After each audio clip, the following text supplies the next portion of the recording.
모두의 이사장님께 강사 소개는 겸손하고 짧게 좀 해달라고 당부의 말씀을 드렸음에도 불구하고 그렇게 과찬을 해주시니 참 몸둘 바를 모를 정도로 송구스럽습니다. 강사 섭외를 하다 보면 훌륭한 분들도 많이 계심에도 불구하고 저같이 여러 가지로 부족하고 오히려 제가 여러분들에게 배워야 할 그런 처지임에도 불구하고 이렇게 단에 쓰게 된 것을 여러분들이 너른 마음으로 양지해 주시기를 바랍니다. 그리고 의외로 제가 놀라운 것은 오신 손님들이 대체로 연로하신 분들이어서 한편으로는 반갑고 한편으로는 걱정스럽고 그렇습니다. 우리 사회가 대체로 저보다 비슷하시거나 조금 위시거나 아래의 분들도 계신데 우리 사회가 참 격동의 시대를 살았습니다. 역사를 이래 되돌아보면은 어느 시대를 살았던 사람이었든 간에 고려 시대를 살았든 조선 시대를 살았든 아니면 현대사를 살았든 역사를 살았던 모든 사람들은 자기가 살았던 시대가 역사에서 가장 격동기였다고 생각하며 삽니다. 이게 이제 특징이에요. 우리 시대가 제일 참 어려워서 6.25 전쟁 겪었지, 일제시대 겪었지, 5.18, 4.19 다 겪고, IMF까지 다 겪었다는 식으로 얘기를 하지만은 역사를 살아간 모든 사람들은 내 시대가 가장 격동의 시대였다고 생각을 합니다. 아마 여기 계신 여러 선생님들 다 그런 어려운 시대를 겪으셨으리라고 생각이 됩니다. 제가 여기 계신 분들이 연로하신 것에 대해서 반갑고 걱정된다는 얘기는 우선 반가운 것은 우리 시대에는 왜 이렇게 시대가 어려울까? 그 이유는 간단할 것 같아요. 우리 사회에 아버지가 사라졌기 때문일 겁니다. 바꿔 말하면 우리 사회에 어른이 없어요. 이제 어른이 없고 어른 애들 없고 막 나가는 사회가 되고 젊은 애들한테 충고하려다가 저 녀석한테 봉변당하면 어쩔까 싶어서 그저 입 다물고 살다 보니까 사회가 이렇게 됐습니다. 어른이 반듯하지 않으니까 이 사회가 이렇게 됐는데 아마 이런 것들이 우리의 이 산업기를 지나면서 겪어야 될 아픔이 아닌가 그런 생각이 듭니다. 또 그러면서도 여러분들이 연로하신 것에 대해서 걱정스럽다는 뜻은 무슨 뜻으로 말씀드렸느냐 하면은 앞으로 통일을 책임져야 할 젊은 세대들이 이런 자리로 오지 않는 것이 참 그게 걱정스럽다는 그런 뜻입니다. 저는 한국 현대사를 공부하면서 제 가슴속에 맺혀 있는 하나의 교훈은 맹자의 말씀입니다. 어떤 나라가 망하는 것을 보면은 자꾸 남이 어째서 우리가 망했다는 핑계를 대는데 그럴 것이 아니라 어떤 나라가 망하는 것을 보면은 반드시 제 스스로 망할 짓을 한 연후에 다른 나라가 그 나라를 멸망시킨다 하는 것이 맹자의 말씀인데 이것이 제 한국 만국사를 이해하는 저의 기본적인 생각입니다. 왜 망했을까? 왜 분단됐을까? 왜 전쟁은 일어났을까? 이런 문제를 우리는 참으로 아프게 우리 시대에 해결하지 못하고 자식들 대에 이것을 물려줄 수밖에 없는 것이 슬프고 미안하고 참 서글픈 일이긴 하지만은 이런 자리에 젊은이들이 없다는 것이 그렇게 가슴 아플 수가 없습니다. 우리 시대만 하더라도 통일을 원하는가라는 질문을 했을 때 95% 내지 97%가 통일을 해야 된다고 생각을 했습니다. 그런데 지금 중고등학생들의 경우를 보면은 중국의 중고등학생들의 경우를 보면은 통일을 해야 되겠다고 믿는 학생의 수가 전체 학생의 30%를 넘지 않습니다. 이것이 지금 우리의 현실입니다. 그냥 이대로 살지 통일을 왜 하는가 하는 것이 젊은 애들이 생각이고 그렇게 된 이면에는 통일 부담금에 대한 압박 때문에 결국 그런 일이 벌어지고 있는 것이 지금의 현실입니다. 아주 가장 진부한 얘기로 왜 통일을 해야 되는가 하는 얘기를 먼저 실마리를 풀 수밖에 없는데 결국 통일을 해야 하는 이유는 역사라는 것은 좀 어제보다 오늘이 낫고 오늘이보다 내일이 나은 희망을 가질 수 있는 것이 역사학의 본질이 아닐까 싶어서 통일을 해야 된다고 생각합니다. 우리는 통일이라는 것이 단순히 무슨 지리적인 통합의 문제가 아니라 역사를 보완한다는 측면에서 통일을 해야 된다고 생각합니다. 이런 면에서 제가 생각하고 있는 역사학이라는 것은 희망의 철학이라고 그렇게 말할 수 있습니다. 두 번째로 말씀드릴 수 있는 것은 이 엄청난 국력 소모를 이제는 우리 대에서 끝쳐야 한다는 생각입니다. 우리나라 GDP가 대체로 1조 달러입니다. 1조 달러, 약 1,300조 정도 됩니다. 우리나라에 1조 달러가 들어가야 할 곳이 세 군데가 있습니다. 1조 달러가 들어가야 될 것이 세 군데가 있는데, 첫째는 GDP가 1조 달러는 돼야 되고, 둘째는 한국의 가계부채가 1조 달러입니다. 이거는 세계적으로 없는 아주 참 엄청난 비극적인 얘기죠. 가계부채가 1조 달러입니다. 또 한 가지 1조 달러가 들어갈 일이 있습니다. 그것은 뭐냐면 한국의 향후 20년 내에 통일이 될 경우에 통일 비용이 약 1조 달러입니다. 이렇게 해서 1조 달러가 들어가야 할 곳이 세 군데나 있는데 나라 살림은 참 점점 어려워져서 걱정이 태산 같습니다. 1조 달러라고 하는데 우리는 여기서 제가 걱정하는 것은 이 분단으로 인해서 벌어지고 있는 이 엄청난 국력 소모죠. 우리 사회는 참 갈등이 많습니다. 노사 갈등, 좌우의 갈등, 빈부의 갈등, 동서의 갈등, 남북의 갈등, 그런 갈등이 많은데 아까 우리나라 GDP가 1조 달러라고 그랬는데 여러분 놀라지 마십시오. 우리나라에서 지금 해마다 벌어지고 있는 이 갈등으로 인한 국민 손실, GDP 손실이 GDP의 27%입니다. 그러니까 약 350조가 이 갈등 비용으로 허비되고 있는 거죠. 노사 갈등.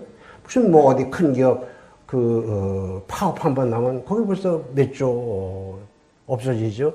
무슨 철도 뚫레 말레에서 스님 한번 데모하면은 또 KTX 공사 막혀서 그때 3조 원 날라갔다는 거 아닙니까? 이런 식의 갈등 비용이 GDP의 약 27%입니다. 삼성이 우리나라의 GDP에 차지하고 있는 것이 경기 좋을 때 약 13%. 거기에 현대가 약 7%. 거기에 LG, SK 합하면은 30%입니다. 4대 기업이 한국 GDP의 40%를 차지하고 있는데, 삼성, 현대, SK가 차지하고 있는 것이 GDP의 30%입니다. 바꿔 말해서 아까 제가 말씀드린 한국의 갈등 비용이 27%라고 그랬는데 한국의 갈등 비용은 삼성, 현대, SK가 번 돈이 그냥 날아가고 있는 것이 지금 우리의 현실입니다.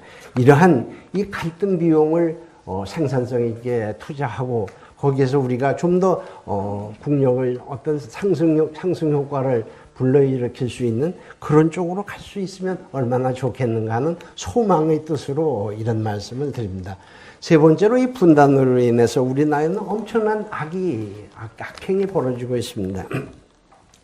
정치적으로는 포갑하는 그런 시대가 상당 기간 이루어졌고 사회적으로도 그렇고 문화적으로도 남북이 할 말 못하고 못할 말 하고 살고 이렇게 살아가고 있습니다. 물론 경제적인 로스는 더 말할 것도 없는 것이 지금의 우리의 현실입니다. 네 번째로는 우리는 엄청나게 이 남북 간이 지금 이질화되어 있습니다. 얼마 전에 평양을 갔는데 참 언어가 많이 달라졌다는 생각을 했습니다. 북한의 언어에는 어발음이 없습니다. 어발음이. 그러니까 어머니는 오만이라 그러고 어서 오십시오는 어서 오세요. 어발음이 없더라고요. 우리나라는 통일민족으로서 언어가 단일화됐다는데 그것은 허구입니다. 일제시대 때, 한국전쟁 때 북한에서 내려온 피난민이 배를 타고 거제도를 거쳐서 제주도에 도착했을 적에 함경도 사람과 제주도 사람은 일본말로 통화했습니다. 일본말로 통화했습니다. 서로 함경도 사람하고 제주도 사람은 말이 안 통합니다. 이게 지금 우리의 현실인데 지금 이 70년 분단의 이 역사 속에서 우리는 이미 상당히 문화적 이질화와 언어적 이질화, 동질성은 이미 상당히 파괴되어 있는 것이 지금의 현실입니다. 이러한 이 동질성 역사 회복의 문제, 그리고 끝으로 이것은 여기 혹시 이산가족이 계시면은 어떻게 이 순위가 이렇게 뒤끝으로 밀렸느냐고 섭섭해 하실지 모르겠습니다만은 이산의 아픔과 같은 이 도덕적인 인도주의적인 문제를 해결해야 합니다. 아시다시피 여우도 죽을 때는 고향을 향해서 머리를 둔다고 하는데 우리의 그 이산가족들은 벌써 다 이제 잔명이 여생이 그리 길지 남지 않은 그런 참 슬픔 속에 살고 있는데 이런 문제들을 해결하기 위해서라도 우리는 통일을 서두러 볼 수밖에 없는 것이 지금의 현실입니다. 이런 통일 얘기를 하다 보면은 결국 분단이 왜 이루어졌는가 하는 얘기를 할 수밖에 없는데 그 얘기는 우리 시대에 그 시대에 소위 강대국들은 한국 문제에 대해서 무슨 생각을 했을까 하는 얘기를 먼저 할 수밖에 없습니다. 이 사진은 여러분들이 잘 아시는 카이로 회담의 장면입니다. 루즈벨트, 처칠 그리고 장개석이 참석을 했는데 스탈린은 오지를 않았습니다. 이 자리는 그 카이로의 한 그 호텔에서 이제 했는데 루즈벨트는 잘 아시다시피 아주 건강이 악화됐고 그 시대는 그 비행기에 요격이 두려웠기 때문에 미국의 대통령은 비행기를 타지 않고 군함을 타고서 가야 됐기 때문에 대서양을 그 배를 타고 갔고 그래서 카이로를 도착했기 때문에 아주 파김치가 된 그런 상황이었습니다. 그냥 몹시 지쳐 있었고 이 처칠 같은 사람이 여기 또 아직도 담배를 태우고 있는데 이 허우대는 이렇게 멀쩡을 해도 아주 이 사람도 그 속병이 깊은 사람입니다. 이미 심장병을 앓고 있었고 사진 찍을 적에는 이렇게 있었지만 회담 때는 산소호흡기를 대고서 그렇게 회담을 했던 사람입니다. 장개석은 와이프까지 데려와서 아주 멀쩡하게 있긴 했지만 이 사람도 속이 다 타고 있는 사람이죠. 지금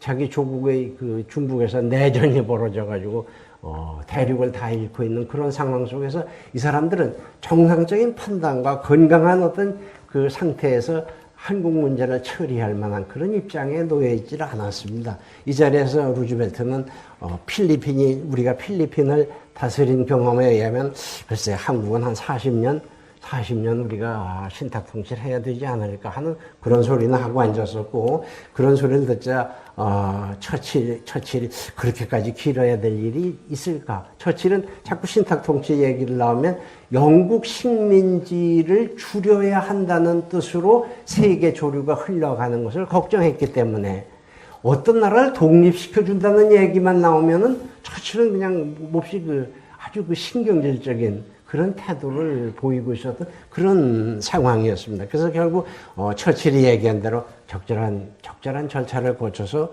통일을 하자고 이렇게 얘기를 했습니다.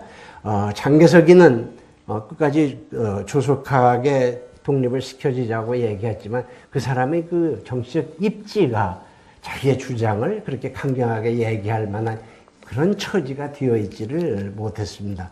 그 다음에 이제 테헤란이 문제인데, 여기서 문제가 되는 것은 우리가 의혹을 가는 거예요. 이 자리에 그러면은 스탈린은 왜 안 왔겠는가 하는 점이죠. 여러분들 보십시오. 이 회의가 11월 26일 날 끝났는데, 테헤란 회의는 11월 27일 그 다음 날입니다. 왜 그랬느냐면, 스탈린이 못 왔기 때문이죠. 스탈린은 왜 안 왔을까? 스탈린은 아주 참 미묘한 사람입니다. 원래는 그 카톨릭 신학교 출신으로서 신부가 되려고 생각을 했었는데 그 부인이 케케라고 하는 부인이 이제 죽지요. 어린애를 남겨놓고 죽습니다. 그 스탈린이 레닌에게 보내는 보고서를 쓰고 아랫목에 와 보니까 자기 아내는 그 어린 자식을 두고 이미 숨을 거두었어요. 그때 스탈린이 울면서 소리치는 말이 있습니다. 나의 연민은 이것으로 끝났다. 내 가슴 속의 인간의 연민은 여기서 끝났다. 그리고 그 순간부터 이제 그 스탈린이 부쩍 그 토독한 사람으로 변질이 되는데, 이러한 그 독재자들은 우리가 다 잘 아는 어떤 독재자들의 공통적인 특징이 있습니다. 그것은 뭐냐면 고소공포증입니다. 비행기를 탈 수가 없습니다. 비행기를 탈 수가 없고, 선포비아라는 것은 태양 기피증이 있습니다. 밝은 데가 싫은 거죠. 그래서 이 사람들은 방이 어둠침침하고 비 오는 날도 커튼 치고, 이유락 회고록에 보면은 자다가 새벽 한두 시쯤 돼서 김일성이가 회의하자고 불러냈다는 거 아닙니까? 낮에는 뭐 하고 있었는지, 낮에는 별일 없이 지나다가 오밤중만 되면 사람 불러내서 회의하자고 하는 거죠. 그러니까 이 태양 기피증, 선포비아 같은 것은 공통된 특징이 고소공포증인데, 고소공포증의 밑바닥에 깔린 잠재의식은 죄의식입니다. 내가 죽은 사람들에 대한 죄값, 그것이 어떤 불운으로 나를 덮칠지도 모른다는 두려움, 공포가 고소공포증을 낳는 거죠. 스탈린은 나는 카이로까지 가려면 비행기를 타야 되는데 비행기를 탈 수가 없다. 그러니까 당신네들이 끝난 다음에 그 다음날 내가 기차로 갈 수 있는 곳에서 다시 만나자 해서 처칠하고 루즈벨트가 간 거죠. 장개석은 자기네 집안일이 바빠가지고 갈 수가 없어서 처칠하고 루즈벨트만 갔는데, 아마 두 사람이 저 하나 오면 될 걸, 우리가 이렇게 이 피곤한 몸을 이끌고 이 소아마비에 걸린 이 루즈벨트는 우리가 이렇게 가야 하는가 하는 데 대해서 좀 참담했을 겁니다. 참담했을 텐데, 어쨌든 이 사람은 비행기를 못 타는 사람들이니까 당신네들이 오라고 그래서 그 당시에 소련의 전략적 가치로 볼 때 그걸 거절할 수도 없어서 결국 테헤란을 갔습니다. 이 자리에서 스탈린은 글쎄 당신들은 40년 탁치를 얘기하는데 5년 내지 10년이면 되지 않을까, 뭐 이런 식으로 얘기를 했던 거죠. 그 다음에 이제 얄타인데, 얄타를 얘기할 때 우리는 흔히 하는 얘기로 얄타에 무슨 미략이 있을 거라는 얘기를 하는데 얄타에서는 루즈벨트하고 처칠이 또는 스탈린이 대체로 쏘근거리는 얘기를 많이 했습니다. 전문 용어로는 unrecorded dialogue죠. 기록되지 않은 대화가 많습니다. 그리고 지도를 얘기할 적에도 손가락으로 이렇게 얘기했기 때문에 그게 38선인지 39도선인지 그걸 지금에 와서 밝힐 수가 없습니다. 그러니까 기록되지 않은 대화를 귓속말로 많이 했기 때문에 거기에서 얘기가 증폭돼서 얄타 미략설이 나오는데, 아무리 자료를 찾아봐도 얄타 미략이라는 것은 어쩌면 존재하지 않았던 일이 아니었을까 하는 것이 저의 생각입니다. 그때 그 스탈린은 루즈벨트에다 귀에다 대고, 여보, 내 당신하고만 할 얘기가 있는데, 우리 둘만 할 얘기가 있는데 자꾸 그런 얘기를 합니다. 그러니까 루즈벨트가 하는 말이 처치를 이렇게 가리키면서, 그렇게 되면 저 친구가 우리 죽이려고 대들 거야, 뭐 이런 얘기가 이제 그건 기록에 남아 있습니다. 결국 이 얄타 미략이라는 것은 제가 생각하기에는 그것은 피압방 민족으로서의 어떤 열등감이 사건을 증폭시킨 얘기가 아니었을까. 얄타 미략이라는 것은 어쩌면 존재하지 않았을지도 모른다는 그런 생각이 듭니다. 그 다음에 이제 포츠담 회담인데, 이 회담이 실제로는 상당히 중요한 회담입니다. 45년 7월 6일부터 8월 2일까지 이렇게 25일 동안 벌어졌는데, 이 포츠담이라는 자체가 지금 독일 땅이지만 소련 점령 지역입니다. 소련 점령 지역에서 만났기 때문에 홈 어드밴테이지라는 측면에서 소련이 상당히 우월한 위치에서 이걸 할 수 있었던 겁니다. 근데 회의 중에 7월 16일 날 트루만 대통령에게 스팀슨이라고 하는 국방장관이 원래 쪽지를 전해줍니다. 쪽지를 열어봤더니 알라마고르도에서 원폭에 성공했다고 그런 얘기를 합니다. 근데 이 트루만은 원폭이 뭔지를 잘 몰랐습니다. 루즈벨트는 죽으면서 자기 혼자만 알고 있었지 트루만을 만나주지도 않았습니다. 루즈벨트는 대통령에 당선된 지 85일 만에 죽었는데 85일 만에 죽으면서 트루만을 2번 만나줬습니다. 부통령을 2번밖에 만나주지 않았고 국가 기밀에 관한 얘기는 하지도 않았고 원폭에 대한 얘기를 하지도 않았습니다. 그러니까 트루만은 원폭이 뭔지를 몰랐습니다. 왜 루즈벨트는 그렇게 트루만을 패관시했을까? 트루만은 미국이 기회의 땅이라고요? 미국의 평등의 땅이라고 해요? 전혀 그렇지 않습니다. 미국처럼 그렇게 차별이 심하고 유색인종, 서부 흑인에 대한 히스패닉에 대한 인종차별이 그렇게 뼈저리게 느껴지는 땅이 미국보다 더한 땅이 없습니다. 트루만은 미시시피 서부에서 최초로 당선된 대통령입니다. 트루만 이전엔 모두 동부의 그 명문가 보스턴 필라델피아 일대 출신만이 대통령에 당선될 수 있었습니다. 그러나 루즈벨트는 그 정적인 월라스라는 사람이 너무 우익적이기 때문에 이 트루만 같은 보수주의자를 부통령으로 전략적으로 선택했을 뿐이지 이 사람을 신뢰했던 것은 아니었었습니다. 그러니까 링컨 이후에 첫 고등학교 출신인 트루만에 대해서 루즈벨트는 아주 패관시했고 만나주지도 않았습니다. 그래서 그 스팀슨한테 그 트루만이 그러죠. 도대체 원폭이라는 게 뭐냐? 그런데 어떻게 뭐 설명을 할 길이 없습니다. 그 당시에 무슨 메가톤이 뭐고 킬로톤이 뭐고 우라늄이 뭐니 그런 얘기를 할 형편도 아니었습니다. 그래서 그 스팀슨이 귀에다 대고 그럽니다. The most terrible weapon in world history. 인류 역사에서 제일 끔찍한 무기라고만 그냥 그렇게 알고 계십시오. 이렇게 설명을 하고 말았습니다. 그래서 트루만은 그 원폭이 어느 정도 위력인지를 몰랐는데 스팀슨이나 그 자리에 참석했던 군부 배석자들은 원폭이 성공했으면은 소련의 지원이 없이도 태평양 전쟁에서 승리할 수 있다는 그런 계산을 했기 때문에 한반도 정책도 포스탐 회담을 중심으로 해서 바뀌기 시작했다는 점에서 이 포스탐 회담이 대단히 중요한 의미를 갖습니다.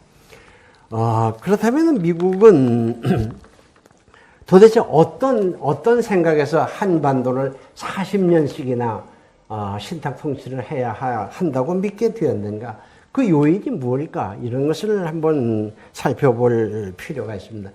미국의 전통적인 대한 정책은 1872년의 신미양요 때부터 지금에 이르기까지 지금 개항 200 그러니까 거의 뭐 얼마가 되나요?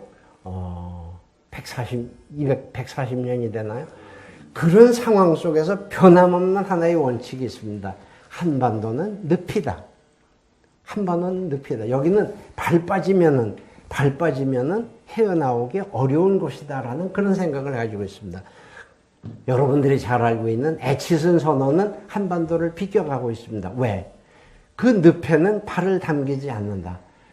미국의 대극동 정책은 그것을 영어로 말하면 프로그 점핑 포인트라고 그러는데 개구리가 뜀박치를 할 때 점점이 찍힌 것과 같이 극동의 섬을 기지로 해서 극동을 방위한다는 그런 해안 전략이었지 지상군이 상륙한다는 전략은 아니었었습니다.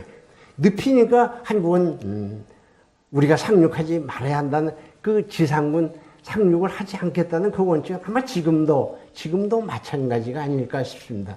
미국은 한국에 대해서 그렇게 훌륭한 정보를 가지고 있지 않았습니다. 한국에 있었던 몇몇 선교사들의 자식들이 미 군정청이나 또는 미 국무성의 고문관으로 활약하는 그 정도의 지식밖에는 가지고 있지 않았습니다. 그 당시 미국 국무장관이 스태티니어스인데 스태티니어스는 어느 날 한반도 문제를 얘기하자고 그 부하 직원들이 얘기를 하니까 회의에 참석해서 첫 마디가 야, 한국이 어디 있는 나라야? 이렇게 회의를 시작합니다. 한국이 도대체 어디 있는 나라야? 이게 국무장관이 한국 문제를 회의한다면서 들어와서 한 소리냐 이거죠. 그 당시는 한국에 대한 인식은 그렇게 되어 있다는 것에 대해서 우리는 다시 생각해야 합니다. 1871년, 72년 이 무렵에 신리양요는 신미양요는 1945년의 상황에서 본다면 역사가 아니라 기억이었습니다. 바꿔 말해서 1945년의 상황에서 신미양요를 기억하는 미국 사람들은 많았습니다. 과거가 아니라 역사가 아니라 기억이었어요. 그러니까 신미양요 때 겪었던 그 인식으로부터 미국은 크게 벗어나지 못하고 있었던 것이 그 당시의 현실입니다. 한국전쟁 당시에 출병할 적에 이제 그 장병들을 정훈 훈련을 시키는데 그 정훈 교재, 정훈 장교가 한 말에 그런 말이 나옵니다. 도대체 한국이 어디 있느냐 그랬더니 한국은 극동에 있는 나라인데 미국보다 900년 뒤떨어진 나라다. 그리고 한국이 지금 독립을 하게 되면 아마 200년 전으로 되돌아갈 것이다 라는 것이 그 당시 미국의 정훈 교재에 있습니다. 참 이런 것은 모멸을 느끼는, 수모를 느끼는 대목이죠. 저들은 지금 나라가 건국한 지 200년도 안 되는 친구들이 저 나라 900년 전과 같다 하면 도대체 어쨌다는 뜻인지, 이런 것은 참 그 미국에 대한 대한인식이 어떠했는가, 이런 인식으로부터 지금은 얼마나 탈피를 했을까, 얼마나 잘 봐주고 있을까 하는 데 대해서 그렇게 대답이 석연 산뜻하지는 않습니다. 왜 그렇게 미국은 한국을 불신했을까? 아마도 그것은 임시정부에 대한 분파주의 때문이 아니었을까, 그런 생각이 듭니다.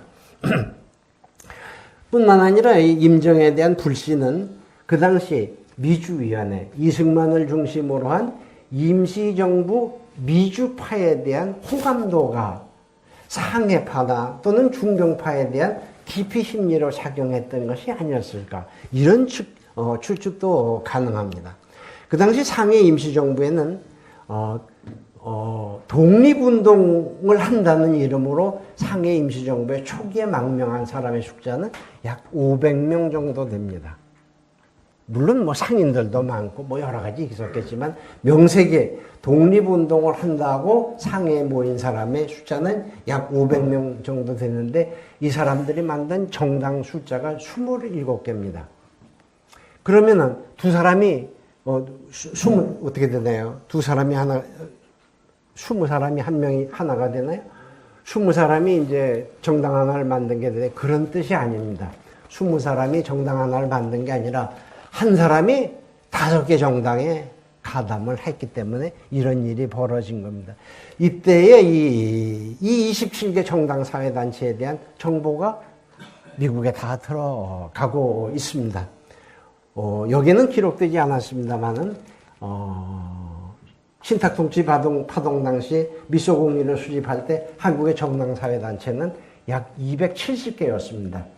270개였고, 한국의 그 당시 인구가 남한이 약 1700만 정도 됐던 것으로 보이는데, 남한이 1700만 정도였는데, 그 당시 정당 사회단체 등록부를 보면은 한국의 270개 정당의 당원수가 7천만 명입니다. 7천만 명. 지금 1700만 인구의 당원이 7천만 명입니다. 그것을 보고서 미국은 이 나라가 통일되기는 참 어렵겠구나 하는 그런 절망을 하게 되는 거죠. 따라서 저는 이 한국사에 대한 어떤 자학사관이나 그런 것을 10분 조심하면서도 아까 처음에 말씀드렸던 것처럼 맹자께서 말씀하시기를 결국 한 나라가 망하는 것을 보면은 스스로 망할 짓을 한 연후에 망하는 것이지 멀쩡하고 건강한 나라가 망하는 법은 없다는 그런 생각을 가지고 있습니다. 뿐만 아니라 미국은 이 한반도 문제를 해결하는 과정에서 소련에 대한 역할을 너무 과대평가했던 것이 사실입니다. 미국은 전쟁으로 지고 산 나라입니다. 미국의 경제를 좌우하는 것은 군수산업입니다.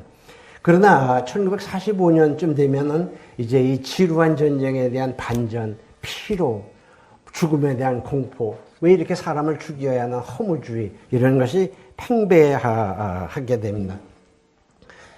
소련이 베를린을 먼저 쳐들어갔습니다. 그때 그 베를린을 먼저 쳐들어간 소련이 입은 피해는 약 15만 명의 사상자를 발생했습니다. 미국은 이 가미가제 또는 사이판 섬에서 있었던 그 죽음의 절벽, 자살의 절벽, 이런 것을 보면서 도저히 이해할 수 없는 민족이라고 생각을 하고 있고, 오키나와에 투입되었던 미군의 35%가 사상자를 발생했다는 사실에 대해서 미국은 겁먹고 있었던 것이 사실이었습니다.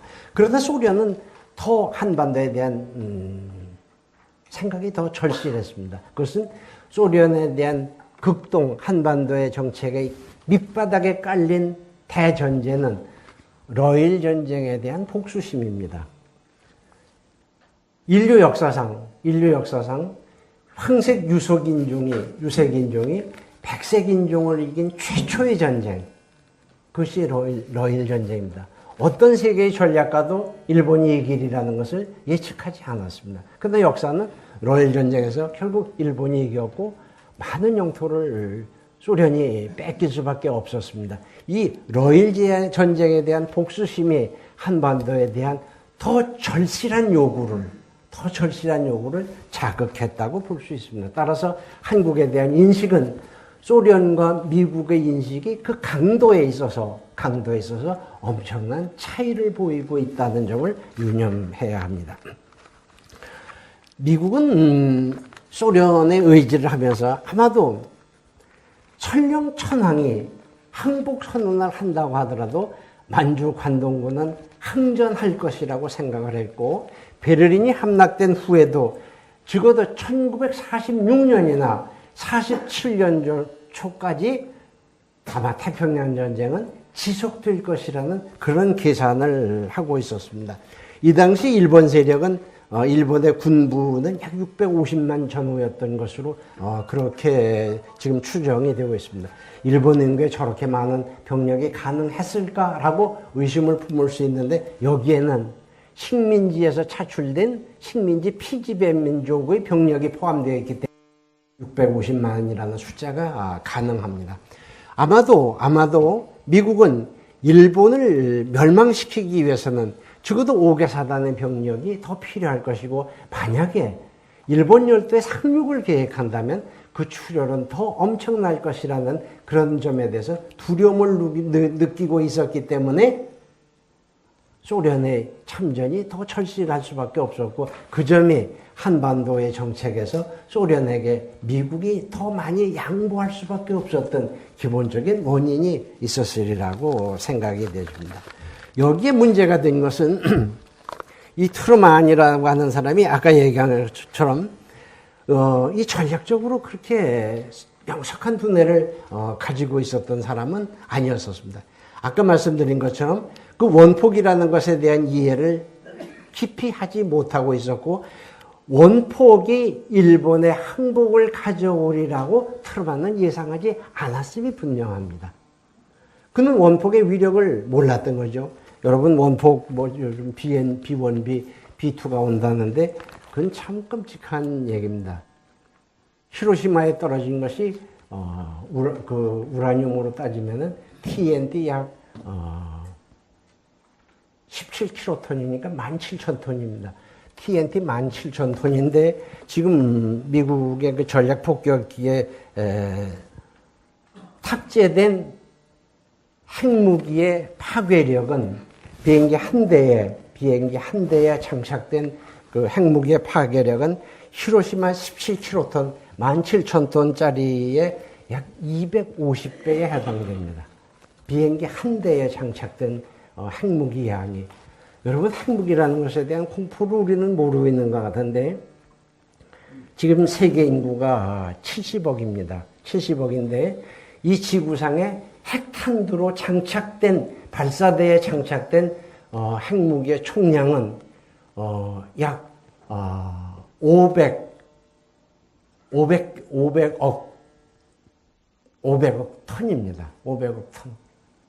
그러면 바꿔 말하면 여기에 계신 모든 분들이 1인당 7톤의 핵폭탄을 각자 보유하고 있다는 계산이 됩니다. 바꿔 말해서 이 지구상의 인구의 곱하기 7배, 핵탄두가 지금 탄두가 장착되어 있는 것이 지금 우리의 현실입니다. 따라서 이 전쟁이라는 것이 참 우리는 지금 백척간두에 놓여 있는데 전쟁이 날 것인지 안 날 것인지 글쎄요. 그건 누구도 말할 수 없습니다. 그저 나지 않기를 기도할 수밖에 없는 건데 그러나 전쟁은 그렇게 합리적이지 않았습니다.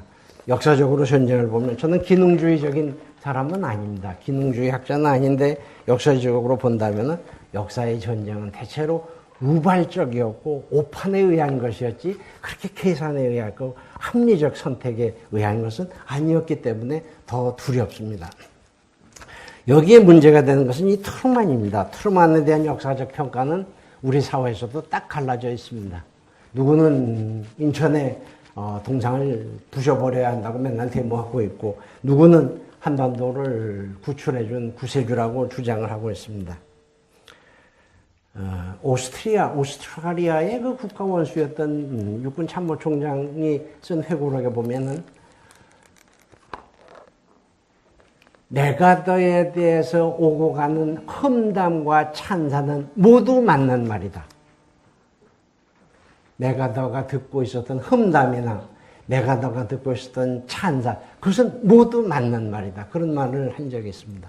이 사람은 대단히 그 허영이 강한 사람이었고, 육군사관학교를 올 A 플러스로 졸업을 한 수재였고, 자기의 아버지는 필리핀 총독이었고, 이 사람이 육군 대위 시절에 러일 전쟁이 일어났을 때 육군 대위 계급장을 달고 러일 전쟁을 지휘했던 일본군의 노기, 도고 헤이하츠로를 만나서 군사 컨설팅을 해줬으니까 아마 하늘이 돈 많아 보였을 겁니다.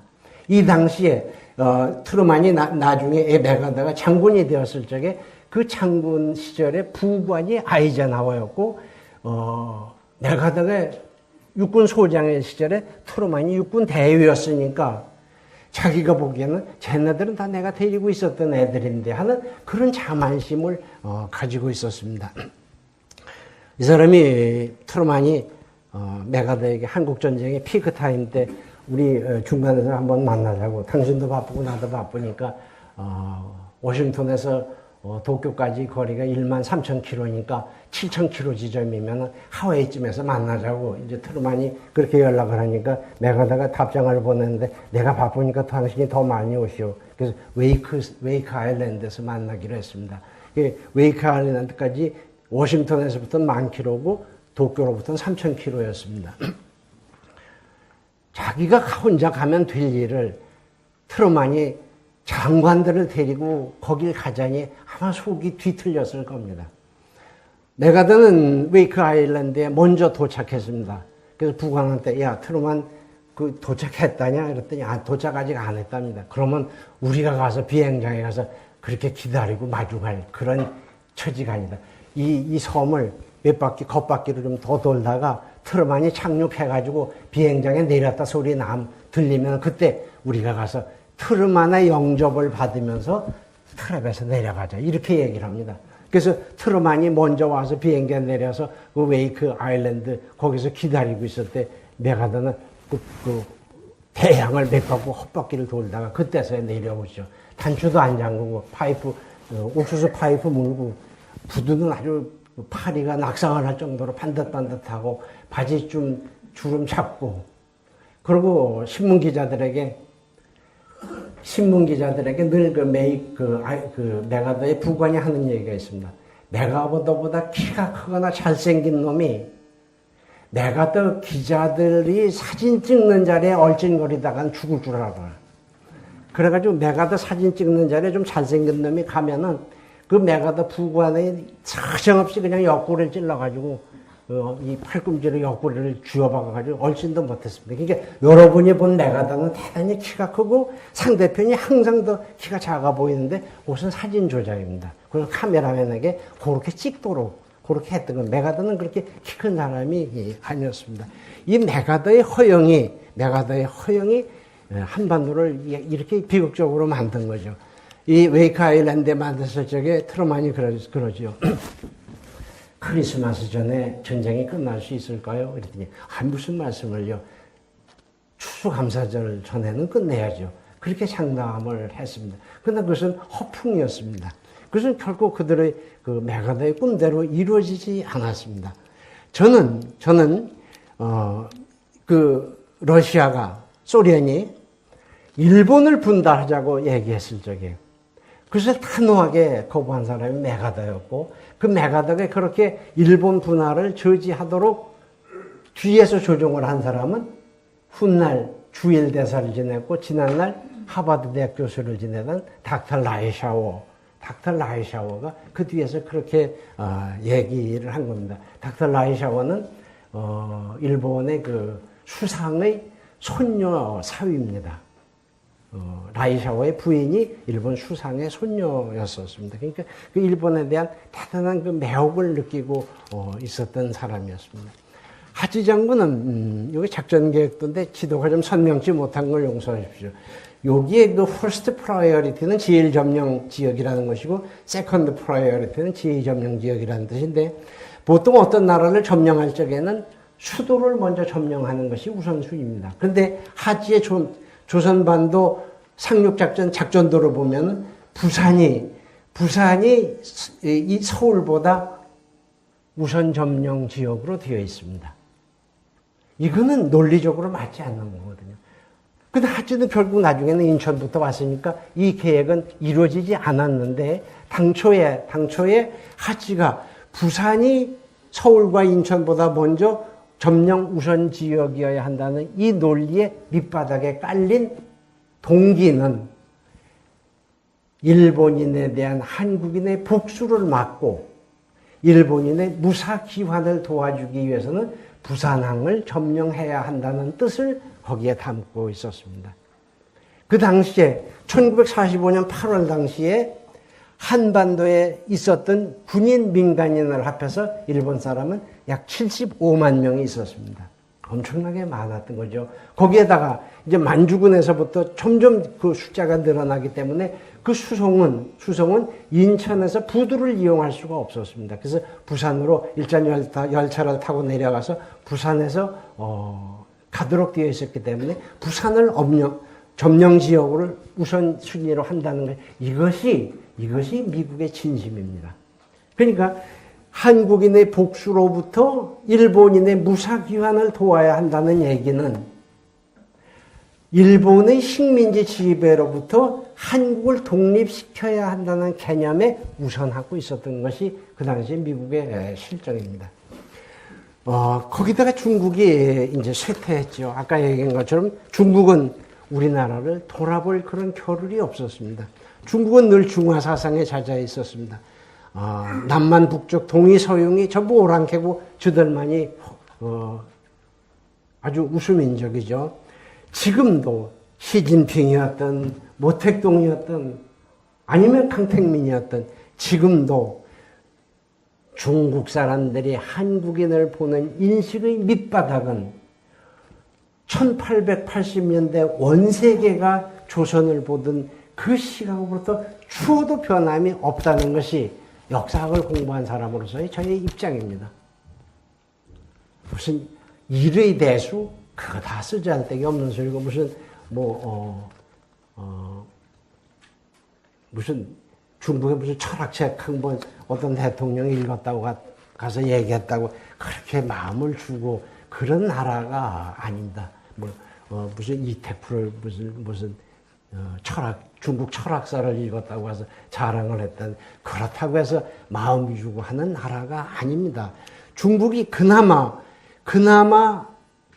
국제 무대에서 우리나라를 그래도 좀 디펜드를 해줬는데 그나마 사라짐으로써 한국은 이제는 거의 그 외톨배기처럼 국제 무대에 미아가 된 것도 한국의 불행의 한 원인입니다. 그러나 이런 얘기를 하면서 우리가 아주 조심해야 될 사실은 이것이 한국의 그 중화주의, 한국인들이 가지고 있는 주자학적 세계관이나 존화 사상을 미화하는 뜻으로 그렇게 이해를 한다면 그것은 전혀 제 뜻과는 다른 것입니다.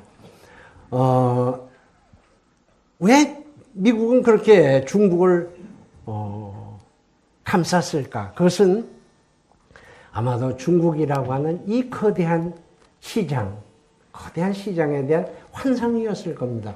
그 미국 사람들은 그것을 Great American Illusion이라고 얘기하는데 이 거대한 환상이었을 겁니다. 닉슨이 키신저를 중국에 보낼 적에 한 유명한 말이 있습니다. 당신이 가야 하는 이유는 하나가 있다. 뭐냐면은 아주 통속적으로 얘기하자. 중국 사람이 미국 아스피린 하나만 먹어줘도 미국 경제에 엄청난 도움이 된다. 그때 중국 인구가 5억이었는데 중국 5억 인구가 미국 아스피린 하나만 먹어줘도 미국 경제가 좋아진다. 그 점을 유념하라고 키신저에게 그런 그 대화를 한 기록이 있습니다. 그러나 중국으로서는